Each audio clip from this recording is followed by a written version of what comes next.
In the winter of 1853, probate court in Tuscaloosa County, Alabama, recorded what clerks described as the most irregular will they had ever witnessed.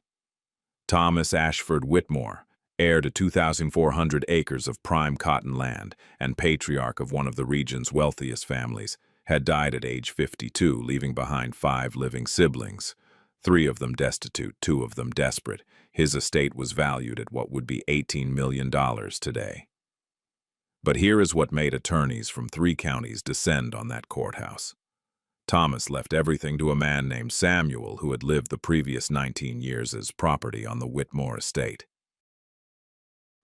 The Whitmore family had owned land in Tuscaloosa County since 1798, when Thomas's grandfather purchased 640 acres along the Black Warrior River for less than the cost of 2 horses. By 1853, that holding had multiplied into an empire of cotton, timber, and what the family ledgers called agricultural assets, a term that meant 127 human beings living in bondage across 3 separate properties. The main estate sat on a rise overlooking the river, a Greek Revival mansion with columns that could be seen from the water when the morning light hit them just right. Inside, mahogany furniture imported from Charleston filled rooms where Persian rugs muffled the footsteps of servants who moved through the house like shadows. The library held over 800 volumes, many of them unread, purchased by the yard to suggest cultivation rather than acquired through any genuine appetite for learning. In the dining room, silver service for 24 persons sat in glass-fronted cabinets, polished weekly by hands that would never be permitted to eat from those plates. But wealth in the antebellum South was never merely about what you owned. It was about what you controlled. The Whitmore fortune rested on a foundation of human suffering so thoroughly normalized that account books listed men, women, and children alongside livestock and farming equipment, with no moral distinction between them. A good field hand was valued at $1,200. A blacksmith with skills might fetch $1,800. A woman of childbearing age represented future assets, her worth calculated not on her own humanity but on the children she might produce to expand the labor force without additional purchase. Thomas's father, William Whitmore Sr., had managed this system with cold efficiency for 40 years. He kept meticulous records that documented every bale of cotton produced, every bushel of corn harvested, every birth and death among the enslaved population. Those ledgers, preserved in the Tuscaloosa County archives, reveal a mind that understood agriculture and economics, but seemed incapable of recognizing the moral dimensions of the empire he had built. When he died in 1831, he left behind a fortune and a son who had been educated in Latin and botany, but never taught how to see human beings as anything other than entries in an account book. The Whitmore wealth was typical of its era and its region. It was built on stolen labor, sustained by violence, and decorated with the trappings of civilization that helped its beneficiaries sleep at night. The white columns and the silk gowns and the leather-bound books created an aesthetic distance from the truth of how that money was made. And for generations, that distance had been enough. Thomas inherited all of it, the land and the ledgers and the moral bankruptcy that came with both. And for 3 months he managed it exactly as his father had. Then something happened that made him understand what he had truly inherited, and that understanding would eventually cost him everything his family had spent half a century building. Heir Thomas had not been raised to inherit. He was the 4th son in a family of 9 children, educated enough to read Latin but trained primarily in botany and letters, pursuits his father had indulged as appropriate for a son who would never bear the burden of managing an estate. But disease moved through the Whitmore family like a slow-burning fire between 1829 and 1831, and by the time Thomas turned 28, he was the only surviving son. His oldest brother, William Jr., had been the designated heir, groomed from childhood to assume control of the plantation, with all the casual brutality that required. He died of yellow fever in 1829 while visiting New Orleans, age 31, leaving behind a widow and no children. The second son, Robert, succumbed to pneumonia 6 months later.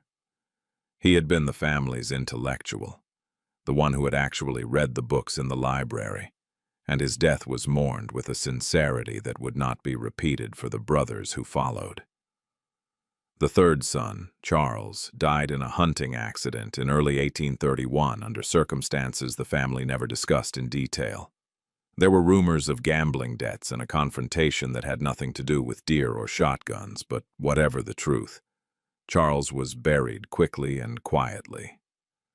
That left Thomas, a man who had spent his youth studying plant specimens and writing poetry no one would ever publish, suddenly responsible for 2,400 acres and 127 human lives he had never been taught to value. His father, in declining health and grieving 3 dead sons, handed him the plantation ledgers and told him to learn quickly. 6 weeks later, William Sr. was dead as well, and Thomas stood alone as patriarch of a fortune he did not want, and a system he had never examined closely enough to question. The other siblings, 2 brothers and 3 sisters who survived, watched Thomas's ascension with varying degrees of resentment and relief. David and William, the 5th and 6th sons, had already moved away, relieved to escape the burden of expectation, but bitter that they would inherit nothing substantial. The sisters, Margaret, Caroline, and Elizabeth, had their own complicated relationships with the family wealth. Margaret had married well and needed nothing. Caroline had married poorly and needed everything. Elizabeth had never married at all and lived in permanent dependence on Thomas's generosity. Thomas himself was 28 years old and utterly unprepared. He had no wife, no training in agricultural management, and no natural aptitude for the kind of cold calculation required to extract maximum profit from human misery. For 3 months, he relied entirely on the plantation overseer, a man named Dalton who had worked for his father and understood the business with grim expertise.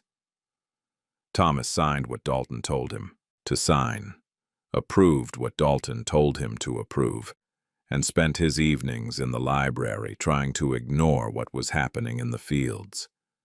It was a sustainable arrangement right up until the moment Thomas decided to see for himself what efficiency actually looked like. On March 17, 1834, Thomas Whitmore traveled to a private estate sale in Montgomery and purchased 4 enslaved men for a total of $3,200. One of them was listed in the bill of sale simply as Samuel, approximately 16 years of age, field hand, no listed skills, noted as quiet and compliant. What the seller did not mention was why Samuel was being sold at all, or what had happened to the previous owner's family. The estate sale had been necessitated by suicide. The previous owner, a planter named Hutchinson, had shot himself in his study on a January morning, leaving behind debts, a widow who wanted nothing to do with Alabama, and a plantation that had to be liquidated quickly. The enslaved people were sold in groups to expedite the process, families separated without ceremony, decades of lives reduced to line items in an auctioneer's catalog. Thomas attended because Dalton had insisted the plantation needed additional field labor for the upcoming cotton season, and Montgomery estate sales offered better prices than the regular slave markets in Tuscaloosa. Samuel stood in a line with 11 other young men, all of them silent, all of them avoiding eye contact with the white men who examined them like livestock. He was tall even at 16, already over 6 feet, with the kind of broad-shouldered build that suggested he would be valuable for heavy labor. Thomas barely looked at him. He listened to Dalton's assessment, nodded at the suggested price, and signed the bill of sale without asking a single question about where Samuel had come from, or what his life had been before that moment. The 4 men, Samuel included, were transported to the Whitmore plantation in a wagon, shackled at the ankles for the 60-mile journey. They arrived after dark and were taken directly to the quarters, a collection of rough cabins that housed the enslaved population in conditions Thomas had never personally inspected. Samuel was assigned to a cabin with 5 other field hands, given a blanket and a tin cup, and informed he would begin work at dawn. No one asked his name beyond confirming it matched the paperwork. No one asked if he had family he had been separated from. No one asked anything at all. For the first 2 months, Samuel disappeared into the anonymous mass of field labor. He picked cotton from dawn until dusk, ate cornmeal and salt pork from a communal pot, and slept on a plank bed in a cabin with gaps in the walls wide enough to see through. Thomas never saw him during this period. The plantation operated through a hierarchy that kept the owner at a comfortable distance from the actual work, and Thomas had no reason to descend from the main house to observe individual laborers. Samuel was a 800 asset performing the function for which he had been purchased, and in the moral economy of 1834 Alabama, that was the entirety of what needed to be known about him. But the Hutchinson estate had sold Samuel for a reason. He was quiet and compliant. Yes, but he was those things the way a man is quiet when he has learned that speaking only brings suffering. He was those things the way a man is compliant when every alternative has been beaten out of him. What Samuel carried inside himself, what he had witnessed before arriving at the Whitmore plantation, would eventually be the reason Thomas Whitmore could never look at his inheritance the same way again. The Whitmore plantation operated under what Thomas's father had called enlightened management, a system that meant enslaved people were rarely whipped in view of the main house, and punishments were administered in a structure half a mile from the family residence. Thomas inherited this system, and for the first 3 months of his stewardship, never questioned it. Then he made the mistake of walking to that structure unannounced on a Thursday morning in June. The building had no official name. In the ledgers, it was listed simply as the Discipline Facility, though the enslaved population had other names for it, names they only spoke in whispers after the overseer had retired for the night. It was a windowless structure built of heavy timber, set back from the main quarters in a clearing surrounded by pine trees that muffled sound. Thomas's father had positioned it there deliberately, understanding that a plantation's prosperity required violence, but believing that violence should not disturb a gentleman's breakfast. Dalton, the overseer, managed the discipline facility with bureaucratic precision. He kept a punishment log that documented every infraction and every correction applied, a record that could be presented to Thomas or any visiting family member as evidence of systematic rather than capricious management. Failure to meet cotton quota, 10 lashes. Insolence toward a supervisor, 20 lashes. Attempted escape, punishment severe enough that it rarely required repetition. The log made everything seem rational, proportionate, controlled. What the log did not capture was the sound of those corrections being applied, or the faces of the men and women who received them, or the particular expertise Dalton had developed over 15 years of turning human beings into efficient agricultural machines through carefully calibrated suffering. Thomas had never read the punishment log. He had never asked to. For 3 months he signed off on weekly reports that mentioned discipline administered without specifying details, and he accepted Dalton's assurance that everything was being handled appropriately. The plantation's productivity was excellent. The enslaved population showed no signs of rebellion. From Thomas's perspective, isolated in the main house with his books and his botanical sketches, the system his father had built seemed to function smoothly, without requiring his direct involvement in its uglier necessities. But on the morning of June 12, 1834, Thomas received a message from a neighboring planter requesting an immediate meeting about a boundary dispute. The meeting location was on the far side of the Whitmore property, and the most direct route from the main house passed near the discipline facility. Thomas set out on horseback alone, preoccupied with the boundary issue and paying little attention to his surroundings. Which is why, when he heard the sound coming from that windowless building, a sound that made every bird in the surrounding trees go silent, He stopped his horse and sat there listening for almost a full minute before dismounting. He had never been inside the discipline facility. There had never been a reason to go there.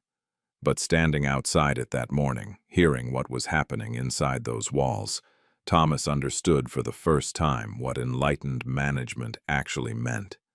It meant distance. It meant delegation. It meant constructing your moral universe so that you never had to witness the violence that maintained your comfort. And in that moment, Thomas made a decision that would eventually destroy everything his family had built. He opened the door. Thomas never recorded exactly what he witnessed that morning, but 3 separate letters written over the following decade reference it as the day everything changed. What we know is this. Thomas entered the building and remained inside for less than 4 minutes. When he emerged, he dismissed the overseer on the spot, gave immediate orders that the structure be dismantled, and spent the next 6 hours locked in his study, refusing food or visitors. The interior of the discipline facility was lit by 2 oil lamps that created more shadow than illumination, which was by design. Dalton had learned that partial darkness served multiple purposes. It concealed the full extent of physical damage from oversight. It disoriented those being punished, and it allowed the person administering punishment to maintain a psychological distance from what they were doing. The walls were bare timber, the floor packed dirt that could be easily cleaned. Iron rings were bolted to the support beams at varying heights, and leather straps hung from those rings, their purpose immediately obvious to anyone who saw them. Samuel was not the person being punished that morning. He was one of 3 men who had been brought to witness, a common practice Dalton employed to reinforce lessons across the enslaved population. Witness duty was considered one of the worst assignments possible, worse in some ways than receiving punishment yourself, because you had to stand there and watch and remain expressionless while someone you lived beside and worked beside and ate beside was systematically broken down into screaming and begging and finally into silence. Samuel stood against the back wall, his face carefully blank, his eyes fixed on a point somewhere above the scene in front of him, using the only defense available to him, which was to remove himself mentally from what his body was being forced to observe. When Thomas opened the door, the tableau froze.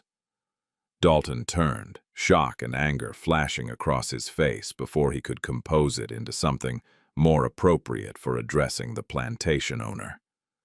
The man hanging from the leather straps did not turn because he could not. His consciousness reduced to pure pain and the desperate need for it to stop.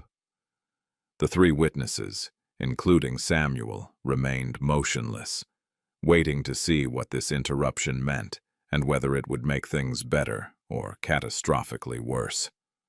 Thomas stood in the doorway for perhaps 15 seconds, though later he would describe it as feeling like an hour. His eyes adjusted to the dim light. He took in the equipment, the carefully organized system, the ledger sitting open on a small desk in the corner, documenting this particular correction. He saw the man hanging from the straps, recognized him vaguely as someone who worked in the cotton press, and understood that this was not an aberration or an abuse of authority. This was the system functioning exactly as designed. This was enlightened management with the aesthetic distance removed.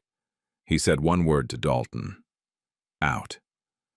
His voice was steady, quieter than a shout. But there was something in it that made the overseer set down the implement he had been holding and leave immediately. Thomas then did something unprecedented. He walked to the man hanging from the straps and released him, catching him as he fell, lowering him to the ground with a gentleness that seemed obscene in that context. He told the 3 witnesses to take their friend to the quarters and care for him. Then Thomas walked out of the building, mounted his horse, rode back to the main house, went directly to his study, locked the door, and stayed there until well after dark. He never attended the meeting about the boundary dispute, and he never explained to anyone what he had seen that made him fire his overseer and order the discipline facility torn down within the week. In the weeks following the incident at the punishment house, Thomas began assigning Samuel to work closer to the main residence, first in the vegetable gardens, then in the stables, eventually in the house itself. Plantation records show this was highly irregular. Multiple senior enslaved workers with years of experience in household service were passed over. Thomas wanted Samuel specifically, and he wanted him close. The decision baffled the household staff and alarmed the remaining supervisors. Samuel was 16 years old, had no training in domestic service, and had been on the property for less than 4 months. Moving him from field labor to household proximity violated every unwritten rule about how plantations were supposed to function. Field hands and house servants occupied different social strata within the enslaved hierarchy, and crossing that boundary required years of demonstrated reliability and skill. Thomas offered no explanation for the reassignment. He simply issued the order and made clear that questions would not be welcome. Samuel himself said nothing about the change. He had learned young that surviving enslavement meant accepting whatever circumstances presented themselves without visible emotion or objection. When he was told to report to the vegetable gardens behind the main house, he reported. When he was told to assist in the stables, he assisted. When he was summoned to the house itself to help move furniture, he moved furniture. He performed every task with the same quiet competence that had been noted in his original bill of sale, giving no indication whether he understood why his situation had changed or what he thought about it. But Thomas had not reassigned Samuel randomly. Something about seeing Samuel standing against that wall in the punishment house, witnessing horror with his face carefully emptied of expression, had imprinted itself on Thomas's consciousness. Perhaps it was Samuel's age, close to what Thomas's youngest brother had been when he died. Perhaps it was something in Samuel's eyes during those few seconds when Thomas had looked at him directly, a quality of intelligence being deliberately suppressed. Or perhaps Thomas had simply recognized that Samuel had been present for the moment when Thomas finally understood what he was, a man who profited from systematic torture and called it agriculture. And that recognition created a connection, whether either of them wanted it or not. The household staff watched this development with apprehension. Judith, who had served as head house servant for 12 years, understood plantation dynamics better than Thomas did, and she knew that singling out one enslaved person for preferential treatment created resentment, suspicion, and danger for everyone involved. She tried once to suggest to Thomas that Samuel might be better suited to remain in field work, that household service required particular temperament and training. Thomas thanked her for her concern and ignored it completely. Samuel worked in and around the main house through the summer of 1834, performing tasks he had not been trained for with the careful attention of someone who understood his situation was precarious. He said little, volunteered nothing, and maintained the deferential posture expected of him. But he also watched. He observed how Thomas moved through the house, noticed the books Thomas read, listened to conversations Thomas had with visitors. He was doing what enslaved people had always done, gathering information about the person who controlled his fate, trying to understand what was expected and what might be dangerous. What Samuel could not have understood yet was that Thomas was watching him just as carefully, trying to reconcile the intelligent human being he saw with the property designation that appeared next to Samuel's name in the plantation ledgers, and failing. By the autumn of 1834, household staff had begun whispering about the evenings when Thomas would call Samuel into the library after supper. The sessions lasted for hours, and though no one dared ask what occurred behind those closed doors, the results became visible. Samuel began carrying books, began speaking with a different vocabulary, began walking through the house with a bearing that unsettled everyone who noticed it. Teaching an enslaved person to read was not technically illegal in Alabama in 1834, though it would become so within a few years as paranoia about literacy and rebellion intensified across the South, but legality was irrelevant compared to the social transgression Thomas was committing. Education implied humanity. Humanity implied equality. And equality was the single idea that the entire structure of Southern slavery was designed to prevent anyone from contemplating seriously. By teaching Samuel to read, Thomas was not simply violating custom, he was attacking the philosophical foundation of his own privilege. The lessons began simply. Thomas would call Samuel to the library on the pretense of needing help, moving books or organizing papers, then would dismiss him with a book and instructions to return it the next evening. The first book was a collection of Aesop's fables, chosen because the stories were simple and self-contained. Thomas did not explain what he was doing or why. He simply handed Samuel the book and waited to see what would happen. The next evening, Samuel returned it and, when asked if he had looked at it, responded carefully that he had tried, but that the symbols on the pages did not mean anything to him yet. That yet was what convinced Thomas to continue. It suggested hope, capacity, the understanding that meaning could be learned even if it was not currently accessible. So Thomas began teaching Samuel the alphabet, using paper and ink at a desk in the library, while the rest of the household went about their evening routines, unaware that something unprecedented was happening 20 feet away. Samuel learned quickly, with the desperate focus of someone who understood this opportunity might never come again. Within 6 weeks, he could read simple sentences. Within 3 months, he was working through Robinson Crusoe. The household staff noticed the changes before Thomas's family did. Samuel's speech patterns shifted, incorporating words he would have had no exposure to through fieldwork or household service. He began to carry himself differently, not with arrogance, but with a quiet self-possession that was inappropriate for someone in his position. Most disturbing to the servants, Samuel stopped averting his eyes when spoken to by white people, meeting their gaze with a directness that violated every social rule governing interactions between enslaved and free. Judith tried again to warn Thomas, choosing her words carefully, suggesting that the attention Thomas was giving Samuel was being noticed, and that notice was dangerous for everyone involved. Thomas listened politely and changed nothing. He had crossed a threshold without fully understanding what lay on the other side, but some part of him recognized that he could not go back. Teaching Samuel to read had started as an impulse, perhaps an attempt at private atonement for what Thomas had seen in the punishment house, but it had become something else, something that looked increasingly like friendship. And in the Alabama of 1834, friendship between a white plantation owner and a black enslaved teenager was not simply scandalous. It was existentially threatening to the entire social order that made Thomas's world possible.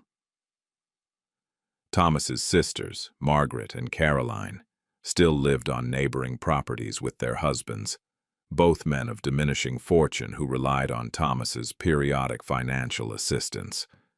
His brothers, David and William, had moved to Mobile to pursue mercantile ventures that consistently failed. The youngest sibling, Elizabeth, had never married and lived in a modest house on the edge of the Whitmore property, surviving on an allowance Thomas provided.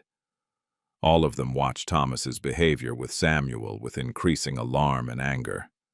Margaret had married well initially, to a man who owned timberland and seemed positioned for prosperity. But her husband had made poor investments and poorer decisions, and by 1834, their situation required regular infusions of capital from Thomas to prevent complete financial collapse.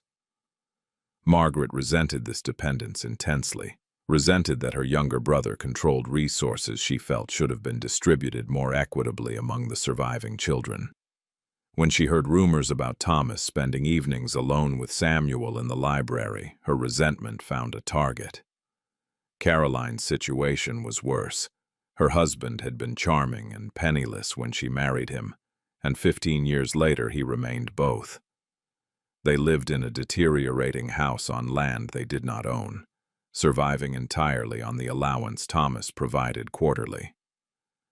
Caroline had 3 children, all of them aware that their material comfort depended on their uncle's continued generosity. When Caroline visited the main house and saw Samuel moving through rooms where her own children were never invited, saw Thomas treating Samuel with a consideration he rarely showed his own family, something cold and bitter hardened in her chest. David and William, the two brothers who had escaped to Mobile, were failing at commerce with impressive consistency. They had tried importing, tried cotton brokerage, tried 3 different mercantile ventures that collapsed within months. They wrote to Thomas regularly requesting loans, which he provided with increasing reluctance and decreasing hope of repayment. Both brothers knew they would never inherit the plantation. That privilege belonged to Thomas and would eventually pass to whatever son Thomas produced, but they had expected some distribution of the family wealth. Instead, they were watching Thomas pour resources into educating a slave while his own brothers struggled. Elizabeth, the youngest, occupied the most complicated position. She had never married, had never been expected to, and had lived her entire adult life in a small house Thomas maintained for her at the edge of the property. She saw Thomas more frequently than the other siblings, took meals with him occasionally, and had a better view of what was happening between Thomas and Samuel. Unlike her siblings, Elizabeth's feelings were not primarily financial. She watched Thomas with something closer to sadness, recognizing that he was isolating himself from his own family, while developing a relationship that society would never permit, and that could only end badly. By the spring of 1835, the siblings had begun coordinating their concerns. They met at Margaret's house to discuss what they carefully described as Thomas's erratic behavior. None of them mentioned Samuel by name initially, dancing around the core issue with euphemisms about inappropriate associations and questionable judgment. But eventually Margaret said what they were all thinking, that Thomas was treating property as if it were family, while neglecting his actual family, and that this behavior was not simply eccentric, but dangerous. Dangerous to Thomas's reputation, dangerous to the family's social standing, and most importantly, dangerous to their own financial security. If Thomas continued down this path, if he became too much of a scandal, it would affect all of them. Among the documents submitted during the will contest was a leather-bound journal that Thomas's attorney revealed under court order. The entries spanned from August 1834 to November 1852, and while most pages documented plantation operations and financial matters, 17 entries were written in a confessional tone that the presiding judge described as disturbing in their intimacy and self-loathing. Thomas had never been a consistent journal keeper. For years he had maintained only plantation ledgers, dry accounts of cotton production, and financial transactions that revealed nothing about his internal life. But after the incident at the punishment house, after he had begun teaching Samuel to read, Thomas started writing entries of a different character. He wrote late at night, after the household had gone to sleep, sitting at his desk with a single lamp and a pen and the uncomfortable awareness that he was documenting things that should not be documented. The earliest confessional entry was dated August 19, 1834, 2 months after Thomas had dismissed his overseer. It began with a question Thomas posed to himself. "What am I doing?" He wrote 3 pages attempting to answer, describing his unease with the plantation system he had inherited, his growing conviction that slavery was morally indefensible, and his absolute inability to imagine any alternative to it. He was trapped, he wrote, in a position of wealth built on suffering, benefiting from evil while depleting himself morally by accepting that benefit. And then he wrote about Samuel, about seeing intelligence in a person he was supposed to regard as property, and how that recognition was destroying his ability to function as a plantation owner was expected to function. Subsequent entries documented Thomas's increasing dependence on Samuel's company. He wrote about their library sessions with a tone that shifted between pride in Samuel's progress and shame at his own surprise that Samuel was capable of that progress. Thomas recognized the racism embedded in his own amazement, recognized that he had internalized beliefs about black intellectual inferiority that his education and his religious principles should have taught him to reject. Yet recognizing these beliefs did not eliminate them, and Thomas's journal became a record of a man watching his own prejudices collide with reality and finding the experience agonizing. By 1840, the journal entries had taken on a different quality. Thomas wrote less about slavery in the abstract and more about Samuel specifically, about conversations they had, about books Samuel had read, about Samuel's observations on politics and philosophy, that Thomas found himself valuing more than the opinions of his white peers. Thomas was lonely, had been lonely since inheriting the plantation, and Samuel had become the person he talked to, the person whose judgment he trusted. The entries acknowledged how inappropriate this was, how dangerous for both of them, but Thomas seemed unable or unwilling to change course. The most revealing entries came from the winter of 1851, during Thomas's illness, when he faced mortality and had to decide what would happen to Samuel after he died. Thomas wrote frankly about his options. He could free Samuel in his will, which would leave Samuel vulnerable and likely impoverished. He could sell Samuel to someone else, which Thomas described as an unconscionable betrayal. Or he could do something that had been forming in his mind for years, something that would destroy his family's regard for him, but might constitute actual restitution rather than merely symbolic repentance. The journal entries from this period read like a man reasoning himself into a decision he knew was right, but that society would condemn. And in the final entry, dated November 20th, 1852, Thomas wrote simply, "I have signed the papers. God forgive me if I am wrong, but I cannot see another path." Samuel's proximity to Thomas meant he became privy to information that no enslaved person should have possessed. He knew which creditors were pressing the hardest, which family members were lying about their finances, which neighbors had approached Thomas with proposals to purchase him. And according to testimony from the housemaid Judith, Samuel never spoke a word of it to anyone, which made him more dangerous than if he had. Information was power, especially for someone who technically had none. Samuel understood this instinctively, had understood it before he learned to read, and his literacy only amplified what he already knew.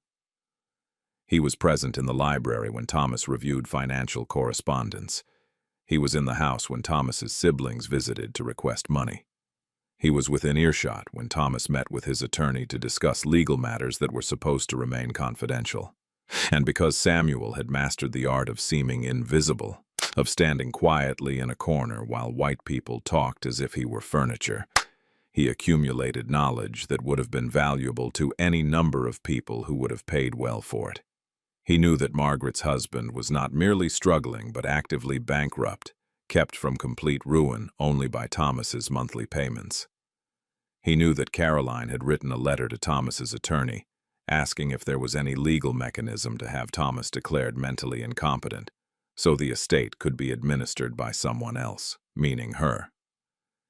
He knew that David had forged Thomas's signature on a promissory note in Mobile and that Thomas had discovered this, but chosen to pay the note rather than prosecute his own brother.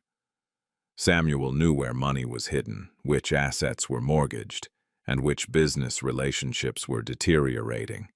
He knew everything, because Thomas had stopped trying to hide things from him years ago. But Samuel also knew something more important than financial details. He knew what Thomas thought about his own family, because Thomas had talked to him about it during long evenings in the library when Thomas's guard was down and loneliness had overwhelmed discretion. Thomas had described his siblings with a frankness that would have appalled them. Margaret's bitterness, Caroline's scheming, David's weakness, William's resentment, Elizabeth's passivity. Thomas had no one else to talk to, no friends he trusted, no confidants among his white peers. So he talked to Samuel, forgetting or not caring that Samuel would remember every word. This knowledge placed Samuel in extraordinary danger. If Thomas's family had understood how much Samuel knew, they would have demanded his immediate sale to someone far away. If Thomas's business associates had realized that an enslaved person had detailed knowledge of Thomas's financial vulnerabilities, they would have pressured Thomas to dispose of that security risk. But Samuel's survival had always depended on white people underestimating him, and he had perfected that art. He appeared deferential, spoke carefully, and gave no indication that behind his respectful silence he was cataloging information that would eventually prove invaluable. Judith, the head house servant, was the only person who seemed to understand what Samuel had become. She watched him move through the house with increasing unease, recognizing that Samuel occupied a position no enslaved person should occupy, knowing things no enslaved person should know. She tried once to warn Samuel, catching him alone in the kitchen and telling him quietly that knowledge was dangerous, that the more he knew, the more valuable and vulnerable he became. Samuel thanked her for her concern with perfect politeness and changed nothing about his behavior. He continued to stand quietly in corners, continued to absorb information, continued to become the one person Thomas Whitmore trusted completely, in a world where trust was the most dangerous commodity of all.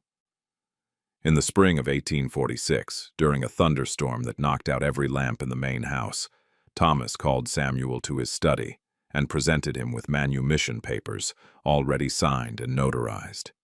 Samuel read them by candlelight, then set them on the desk and asked Thomas a question that, according to Thomas's journal entry from that night, made him weep.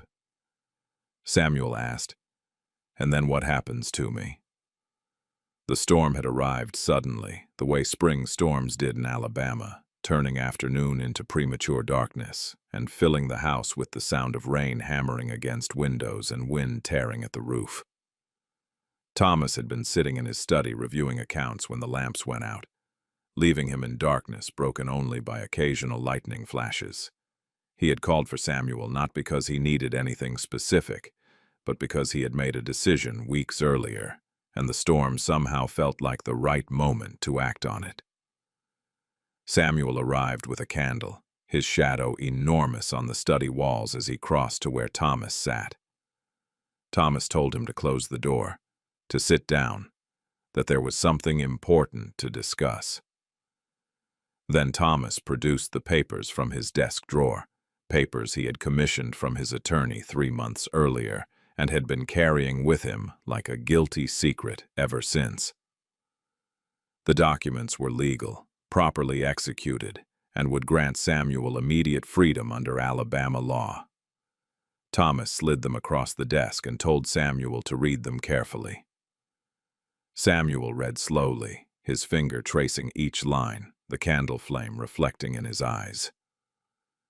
The manumission papers were thorough, establishing not just Samuel's freedom, but providing him with a modest financial settlement, $200 that Thomas had set aside specifically for this purpose. It was enough to travel north, enough to establish himself somewhere beyond Alabama's reach, enough to start something resembling a life. The papers represented everything enslaved people dreamed of, the legal transformation from property to person, from commodity to human being.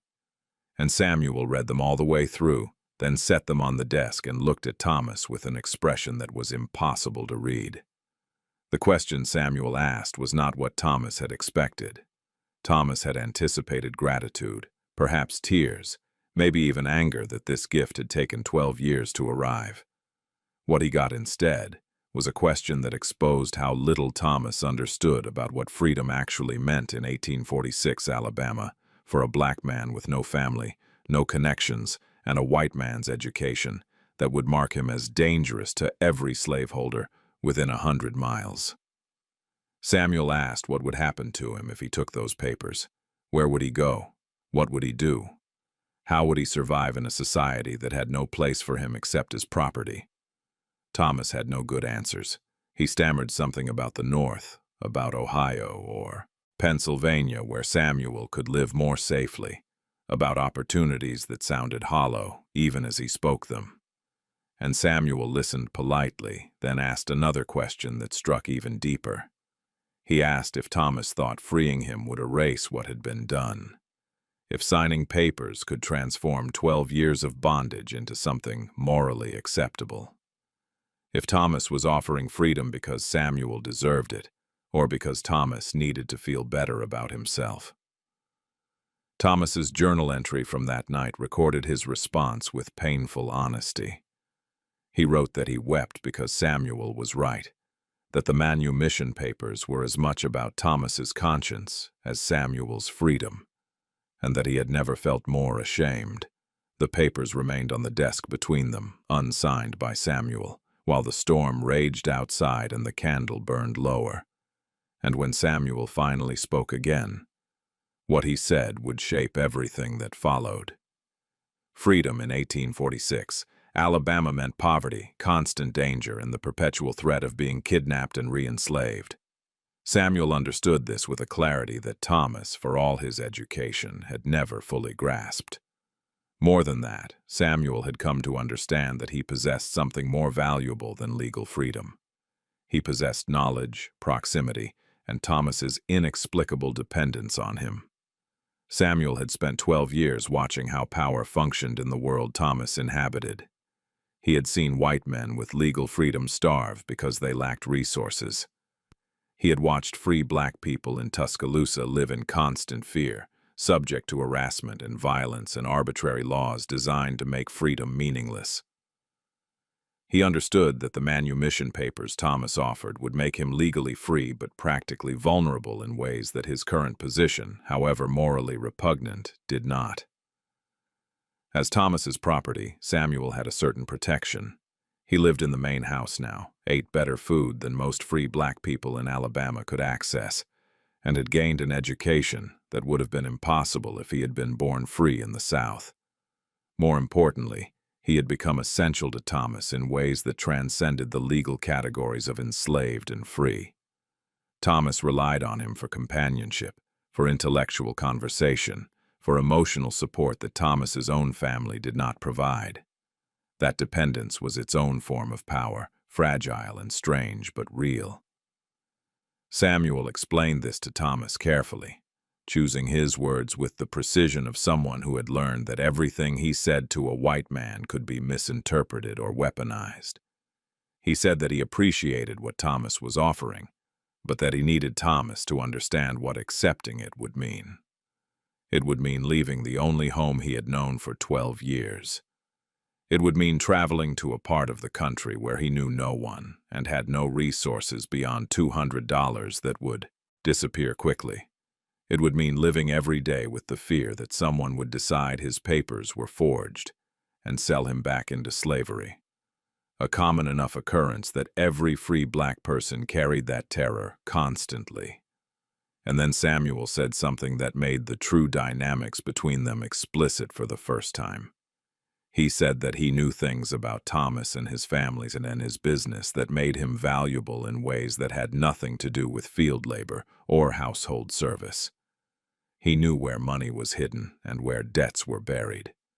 He knew which of Thomas's siblings were desperate enough to do dangerous things. He knew that Thomas had no one else he trusted, no one else he talked to with honesty, no one else who understood him the way Samuel had come to understand him over 12 years of forced proximity that had somehow transformed into something neither of them had intended. Thomas sat very still while Samuel spoke, and his journal entry from that night suggests he understood what Samuel was telling him. Samuel was refusing freedom, not because he loved bondage, but because he had calculated that remaining as he was in this strange position of being simultaneously property and confidant gave him more security and more actual power than legal freedom would provide. It was a devastating analysis of how thoroughly the system had warped both of their lives, creating a situation where slavery was preferable to freedom, because freedom in 1846 Alabama was barely distinguishable from death. The manumission papers went back into Thomas's desk drawer. They would remain there, signed but never delivered, for the next 7 years. And the relationship between Thomas and Samuel would continue in its bizarre liminal state, legally master and slave, but functionally something closer to partners bound together by mutual need and shared secrets that neither could afford to speak aloud. In October 1851, Thomas contracted pneumonia and spent 5 weeks in bed hovering near death. During this time, he refused to see his siblings despite their repeated requests to visit. The only people allowed in his bedroom were his physician, Dr. Halloway, and Samuel, who sat by Thomas's bedside every night reading aloud from books Thomas selected. It was during this illness that Thomas summoned his attorney and dictated the will. The pneumonia came on suddenly after Thomas spent an afternoon inspecting drainage ditches in a cold rain, the kind of task he had taken to performing himself after years of employing overseers who disappointed him.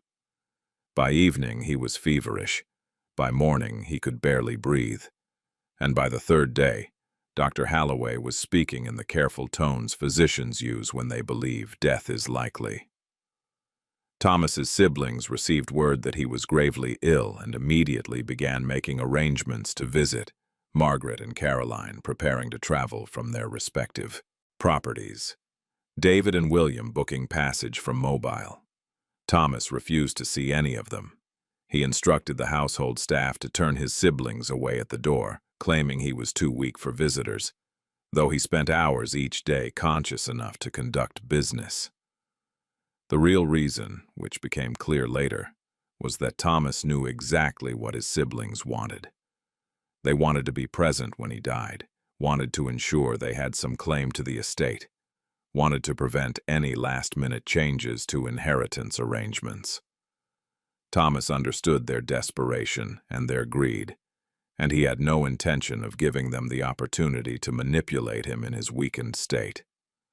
The only person Thomas allowed in his bedroom besides Dr. Halloway was Samuel. Samuel sat in a chair beside the bed from late afternoon until well past midnight every night, reading aloud when Thomas was conscious enough to listen, sitting in silence when he was not. Thomas had selected books specifically for this purpose, works he wanted to hear one more time in case he did not recover. Paradise Lost, which Thomas had Samuel read twice. Selected essays by Montaigne, passages from the Gospels that dealt with wealth and duty and moral accountability. The reading sessions were not religious exactly, but they had the quality of preparation, of a man trying to organize his thoughts before death. On the 13th day of the illness, when Thomas's fever finally broke, and Dr. Halloway cautiously suggested he might survive after all, Thomas sent Samuel to fetch his attorney. The attorney arrived that evening expecting to discuss routine business matters. Instead, Thomas dictated a new will, speaking slowly but clearly, with Samuel still present in the room as witness to the dictation, though not to the signing. The attorney was visibly shocked by the contents but maintained professional composure, writing down everything Thomas specified and asking only the legally required questions about competence and intent. The will took 3 hours to dictate fully. It was extraordinarily detailed, disposing of every asset Thomas owned and including specific instructions about how the estate should be administered after his death. When it was finished, and the attorney had departed to have the documents properly prepared, Thomas looked at Samuel and said something that Samuel would later repeat in court testimony. Thomas said he was sorry it had taken him nearly dying to find the courage to do what he should have done years earlier. And Samuel, according to his own account, said nothing at all in response because there was nothing to say that would not sound like either forgiveness or abomination, and neither was appropriate. The will Thomas created was 8 pages long and terrifyingly specific. It granted Samuel full ownership of the plantation, all its assets, and a detailed inventory of every enslaved person on the property, each of whom would be manumitted and offered paid employment under Samuel's management. The will included a letter explaining Thomas's reasoning, and that letter contained details about the Whitmore family that Thomas's siblings had believed were permanently buried. The legal language was precise, drafted to withstand challenge. Samuel would inherit the plantation in its entirety, including all land, structures, equipment, livestock, and financial assets. The 127 enslaved people currently held as property would be freed immediately upon Thomas's death, with each person over the age of 18 receiving a cash payment of $50 and an offer of continued employment at wages Thomas specified in detail. Those who chose to leave would be provided with manumission papers and travel assistance. Those who stayed would work under contracts that Samuel would administer, with Thomas's attorney appointed as overseer to ensure the transition occurred legally. But the will's most devastating component was the letter Thomas had written to accompany it, a document he titled simply as My Reasoning and My Confession. The letter was 3 pages of close handwriting, and it detailed things the Whitmore family had spent decades concealing. Thomas wrote about his father's true character, about brutalities Thomas had witnessed as a child that had been normalized as plantation discipline. He wrote about the punishment house and what he had seen there in 1834, describing it with enough specificity that no reader could maintain comfortable distance from the horror of it. He wrote about his siblings, about Margaret's husband's embezzlement from his own business partners, which Thomas had discovered and covered up, about Caroline's attempts to have him declared incompetent, about David's forged documents and William's gambling debts and Elizabeth's willful blindness to everything happening around her. Thomas detailed every loan he had made to family members, every rescue from financial disaster, every time he had used the plantation's resources to prevent his siblings from facing consequences for their own failures, and he explained that he was leaving them nothing, because they had already taken everything, had already consumed their inheritance through years of dependency and entitlement. Then Thomas wrote about Samuel, about teaching him to read and discovering that intelligence had nothing to do with race or legal status, but the conversations they had shared and the books Samuel had read and the person Samuel had become despite every obstacle a cruel system could place in his path. Thomas wrote that Samuel had been enslaved for 17 years on Whitmore property, and while Thomas could not return those years, he could at least ensure that Samuel's future was not stolen as well. The inheritance was not charity, Thomas wrote. It was restitution, inadequate and late, but the closest thing to justice Thomas could provide. The letter ended with a paragraph addressed to his siblings directly, anticipating their outrage and their legal challenges. Thomas wrote that he knew they would contest the will, that they would argue he had been manipulated or mentally incompetent or unduly influenced. He wanted them to know that he was none of those things. He was simply a man who had spent 20 years benefiting from evil and had finally found the courage to stop. And if his family could not understand that, if they chose to fight for an inheritance built on suffering, then they were welcome to explain that position to a court and to God. No one could answer. Thomas died on February 3, 1853, in his bed, with Samuel present in the room. The physician recorded the cause as heart failure, which was consistent with Thomas's declining health over the previous year. But 3 of Thomas's siblings immediately began suggesting alternative explanations, and while no formal accusation was ever filed, the insinuation hung over Samuel like smoke. Thomas had recovered from the pneumonia but never fully regained his strength. Dr. Halloway had warned him that his heart had been weakened, that he needed to reduce stress and physical exertion, that he should expect a shorter life than his years would otherwise suggest. Thomas had accepted this diagnosis with the calm of someone who had already made his peace with mortality. He continued managing the plantation at a reduced pace, continued his evening sessions with Samuel in the library, and continued refusing most contact with his siblings, who by that point understood something irregular was happening, but did not yet know the specifics.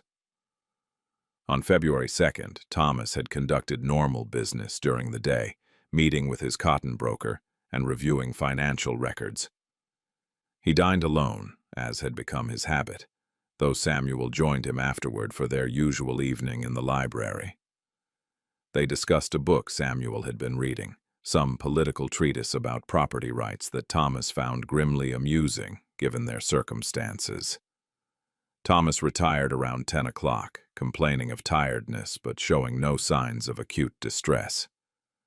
Samuel checked on him around midnight, as he had taken to doing since Thomas's illness.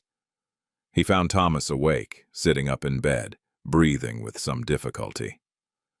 Thomas asked Samuel to stay, to sit in the chair beside the bed, and they talked for perhaps an hour about things Samuel later described to the court as private matters not relevant to the legal proceedings.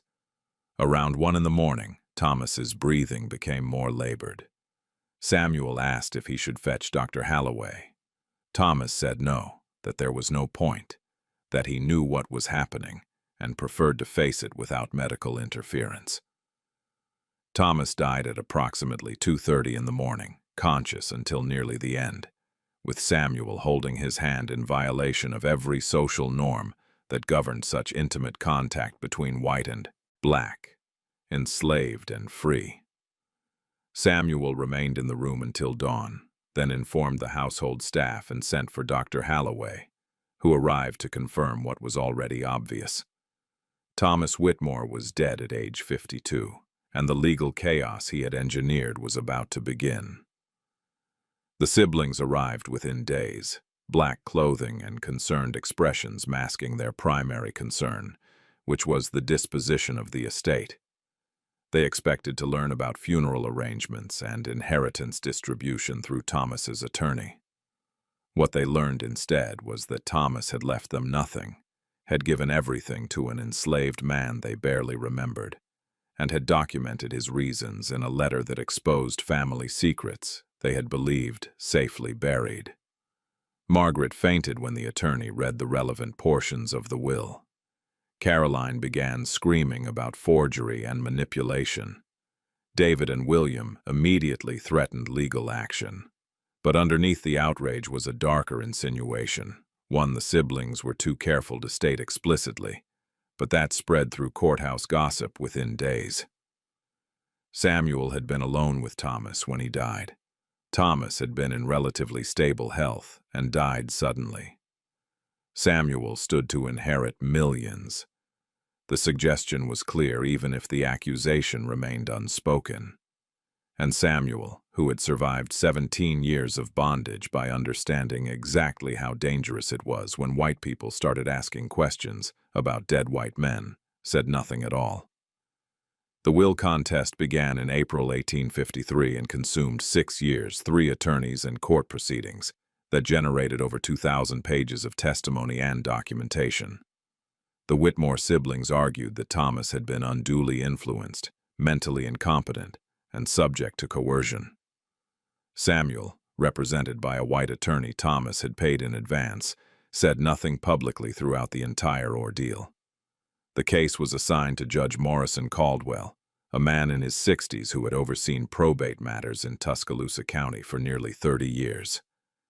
He had seen contested wills before, family members fighting over estates with the kind of viciousness that only money and resentment could produce. But he had never seen anything like the Whitmore case, where the entire social structure of Alabama slavery was implicated in whether one man's final wishes would be honored. The case attracted attention from newspapers across the South, from legal scholars interested in property rights, and from abolitionists in the North, who saw in it a kind of moral test for Southern jurisprudence. The Whitmore siblings hired Charles Pemberton, one of Alabama's most prominent attorneys, known for his courtroom eloquence and his connections to the state's planter class. Pemberton's strategy was straightforward: establish that Thomas had been mentally unfit when he wrote the will, that Samuel had manipulated him through proximity and psychological influence, and that the will's provisions were so contrary to natural family feeling and social order that they could only be the product of either insanity or coercion. Pemberton called witnesses who testified about Thomas's eccentric behavior, his isolation from his family, his inappropriate closeness with Samuel. He presented medical experts who suggested that Thomas's illness might have affected his judgment. He argued that no sane white man would disinherit his own family in favor of property. Samuel's attorney, a man named Edmund Vickers, who Thomas had retained specifically for this purpose years earlier, took a different approach. Vickers did not argue that slavery was wrong or that Samuel deserved the inheritance on moral grounds. Instead, he focused relentlessly on the law, on the fact that Thomas's will had been properly executed, witnessed, and notarized. He presented evidence of Thomas's mental competence through business records showing Thomas had managed complex financial matters right up until his death. He called Dr. Halloway, who testified that Thomas had been of sound mind when he dictated the will. Most effectively, Vickers introduced Thomas's journal and letters, allowing Thomas to speak from beyond death about his intentions. The proceedings dragged on for years, with each side filing motions, calling witnesses, and generating volumes of testimony that revealed more about Alabama society than about the specific facts of the case. The Whitmore siblings grew increasingly desperate as their financial situations deteriorated, the legal fees consuming what little resources they had left. Margaret's husband declared bankruptcy in 1855. Caroline began selling furniture to pay her attorney. David and William returned from Mobile, their mercantile ventures having collapsed entirely.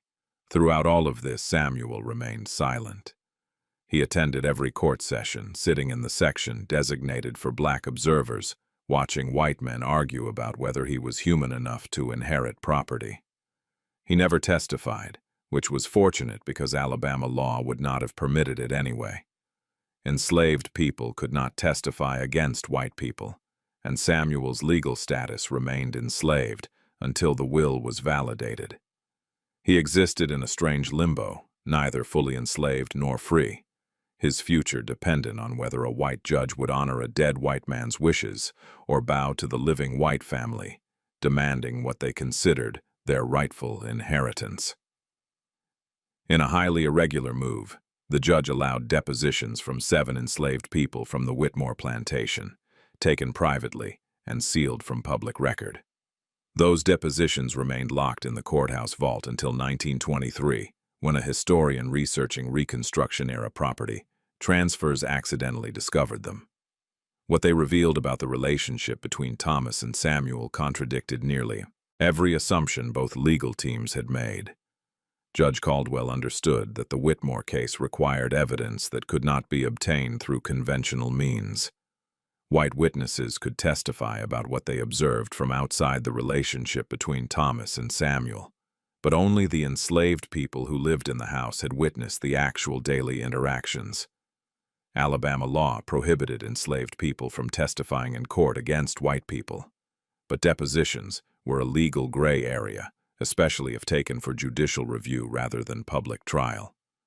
Caldwell ordered 7 depositions, selected the enslaved witnesses himself, and had them questioned privately by both attorneys with a court stenographer recording everything.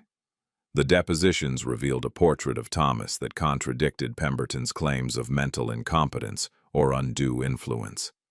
Judith, the head house servant, testified that Thomas had been rational and decisive in all household matters up until his death.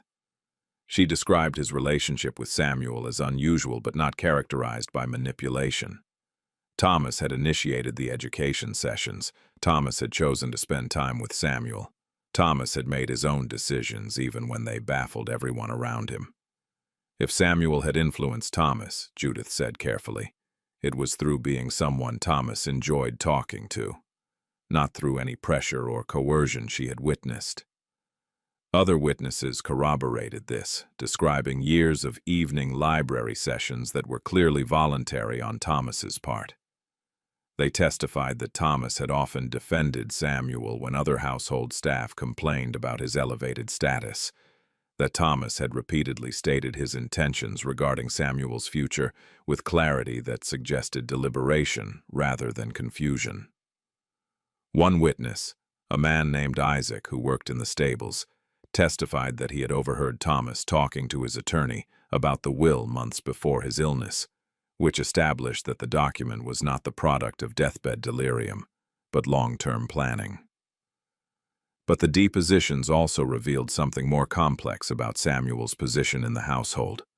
Multiple witnesses described how Samuel had become Thomas's confidant, how Thomas relied on Samuel's judgment in ways that were inappropriate for a master-slave relationship.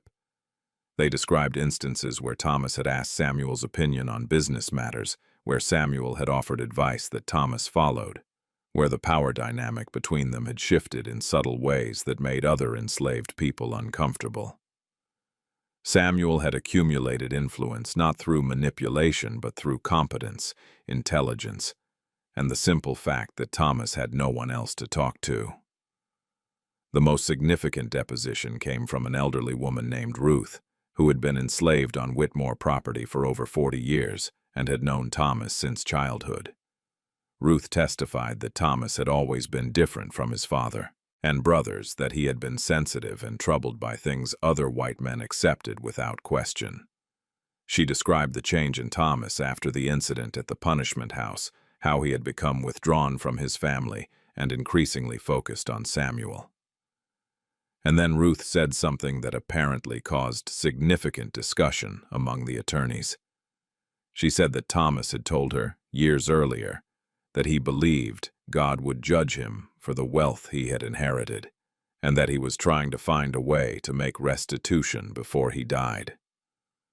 The depositions were sealed immediately after being taken, marked as judicial records not for public consumption. But their content influenced Judge Caldwell's thinking in ways that would become clear when he issued his ruling. The witnesses had established that Thomas was competent, that the will reflected long-held intentions, and that Samuel had not manipulated Thomas but had simply been present when Thomas made decisions that white society found incomprehensible.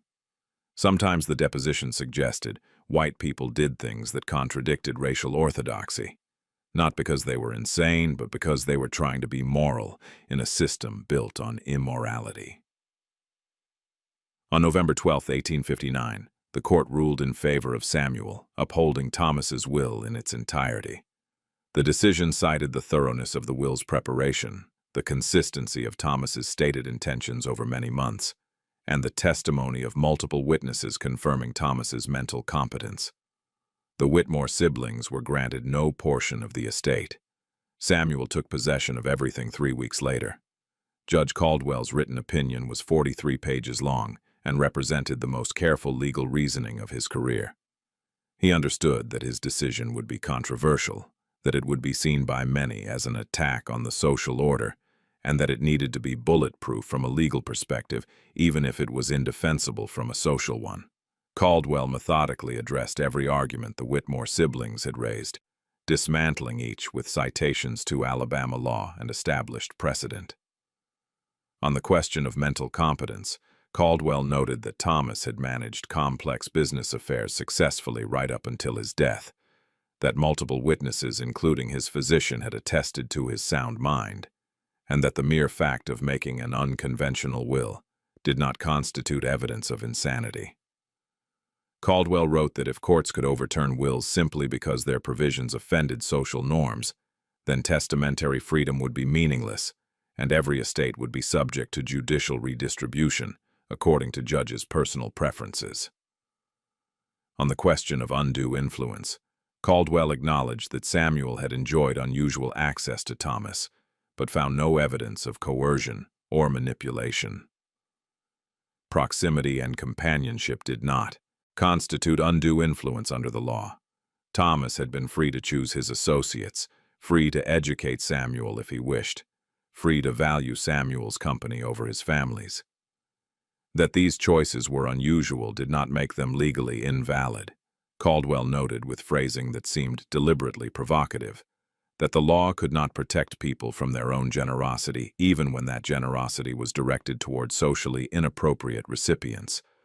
Most significantly, Caldwell ruled that Thomas's detailed written explanation of his reasoning demonstrated the will was the product of careful consideration rather than temporary aberration. The letter Thomas had written with its unflinching examination of plantation brutality and family dysfunction, showed a man thinking clearly about moral responsibility and attempting to act accordingly. Whether the court agreed with Thomas's reasoning was irrelevant. The question was whether Thomas had the legal right to dispose of his property as he saw fit, and Caldwell concluded he did. The decision sent shockwaves through Alabama's planter class. Multiple newspapers published editorials condemning the ruling as judicial overreach and social irresponsibility. Several prominent planters announced they would never conduct business in Tuscaloosa County again, as long as Caldwell remained on the bench. The Whitmore siblings released a statement saying the ruling was a travesty that undermined family values and property rights, but none of the criticism changed the legal reality. Samuel had won, and on December 3, 1859, he took legal possession of the Whitmore plantation, becoming one of the wealthiest black men in Alabama, despite still technically being enslaved under state law until he could be formally manumitted. The verdict changed nothing about Alabama slavery in general. Plantations continued operating, enslaved people remained in bondage, and the social structure that supported the whole system remained intact. But in one specific case, for one specific person, the law had allowed something unprecedented. A white man had looked at the evil he had inherited and tried to make restitution, and the court had permitted him to do so. It was not justice exactly, but it was closer to justice than Alabama had come before, or would come again for a very long time. Samuel operated the plantation for 18 months under a paid labor system that contemporary observers described as unprecedented in the region. He freed every enslaved person as the will had mandated, offered employment contracts to those who wished to stay, and began selling portions of the land to raise capital. Then in the spring of 1861, he did something no one anticipated. The transition from slavery to paid labor was chaotic and closely watched. Samuel formally manumitted all 127 enslaved people on the property within 2 weeks of taking possession, filing the paperwork with the county clerk, and providing each person with legal documentation of their free status. Then he gathered everyone who had been enslaved together and explained what would happen next. Those who wanted to leave were free to do so, with $50 cash and assistance arranging transportation. Those who wanted to stay would be offered employment contracts at wages Samuel had calculated based on Thomas's specifications in the will. Approximately 80 people chose to stay, at least initially. Some were too old or ill to risk travel. Some had families they were unwilling to uproot. Some were simply afraid of what awaited them in a world that would offer them freedom without protection or resources. Samuel negotiated contracts with each person individually, explaining terms that most of them had never encountered before. Hourly wages, housing provisions, days of rest, dispute resolution procedures. It was an attempt to create something that did not exist anywhere else in Alabama. A plantation operating on free labor principles in a society built on slavery. The experiment attracted attention from multiple directions. Abolitionists in the North wrote admiringly about Samuel's boldness. Planters in Alabama watched with hostile suspicion, concerned that the example might give their own enslaved populations dangerous ideas. County officials monitored the situation closely, looking for any legal violation that could be used to shut down the operation. Samuel navigated this scrutiny with the same careful silence he had perfected over 17 years, speaking to no one outside the plantation about his intentions or his methods. The paid labor system functioned but barely. Cotton production dropped because wage workers labored fewer hours and with less intensity than enslaved people, driven by overseers and whips. Revenue declined even as costs increased, since Samuel was paying wages that Thomas's projections had been optimistic about sustaining. Samuel began selling land to compensate, parceling off portions of the plantation to neighboring planters who were happy to acquire good property even if they disapproved of how Samuel had obtained it. By the fall of 1860, it was clear the operation could not continue indefinitely in its current form. Then South Carolina seceded in December 1860, followed by 6 more states including Alabama in January 1861. War was coming, everyone understood that, and when war came, a free black man owning a plantation in Alabama would become an impossible position. Samuel understood this better than anyone. He had watched white Alabama's reaction to his inheritance, had felt the hostility and resentment that his mere existence provoked, and he knew that whatever protection the court's ruling had provided would evaporate the moment Alabama went to war with the United States. He had perhaps 6 months before the situation became untenable. He used them to arrange what came next. When Alabama seceded from the Union in January 1861, Samuel understood what was coming. He sold the remaining plantation assets, distributed the proceeds among the freed workers who had stayed, and disappeared. He left behind a single envelope addressed to Thomas's youngest sister Elizabeth, the only Whitmore sibling who had never challenged the will. Inside was a 4-page letter that explained exactly what had happened between Thomas and Samuel over those 19 years, and why Thomas had made the choice he did. Elizabeth read it once, then burned it in her fireplace. She never told anyone what it said.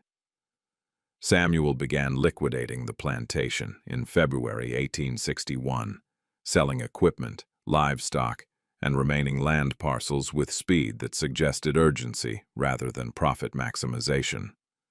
He worked with Edmund Vickers, the attorney who had represented him during the will contest, to ensure all transactions were legal and properly documented.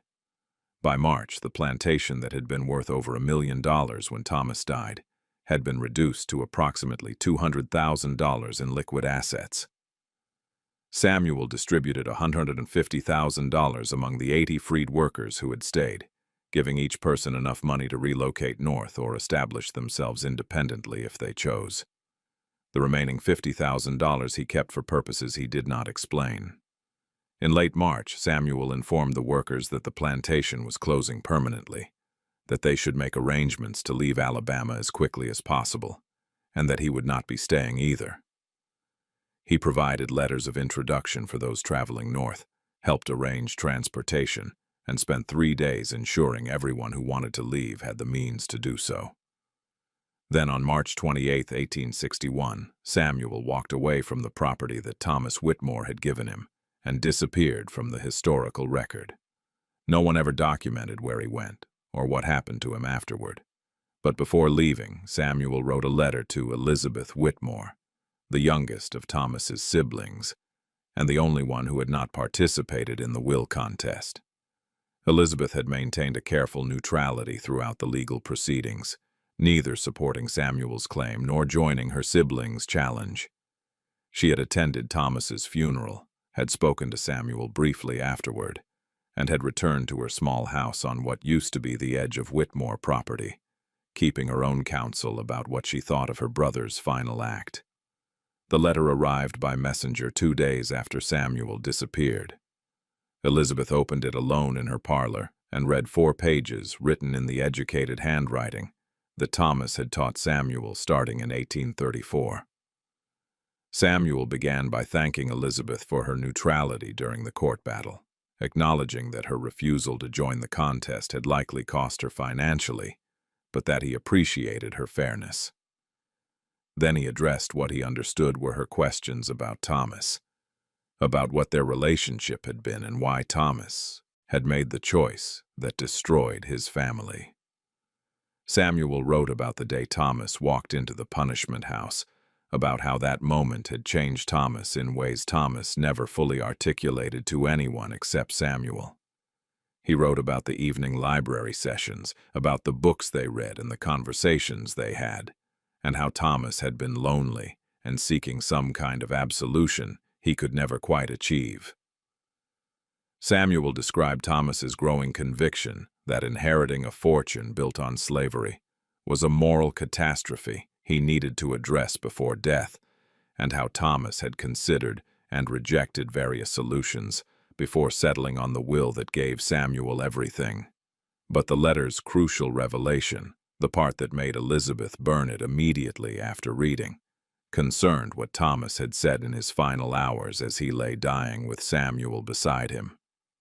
Samuel quoted Thomas directly, and whatever Thomas said in those final moments apparently explained everything about why the will had been written the way it was, about what Thomas had understood about himself and Samuel, and the system they had both been trapped inside. Elizabeth read that section multiple times according to her diary entry from that night, then held the pages to the fireplace flames and watched them burn to ash. She wrote in her diary that some truths were too dangerous to preserve, that she understood now why Thomas had done what he did, and that she would honor her brother's choice by never revealing what Samuel had told her. Elizabeth lived until 1889, never married, never left Alabama, and never spoke publicly about the Whitmore estate or her brother's will. When she died, her diary was discovered among her possessions, but the entry about Samuel's letter revealed nothing except that she had received it and destroyed it. Whatever Thomas Whitmore said in his final hours, whatever Samuel wrote in that letter, disappeared with the smoke rising from Elizabeth's fireplace in the spring of 1861. And the truth about what really existed between Thomas Whitmore and Samuel remains buried there still, a secret kept by a woman who believed some stories were better left untold.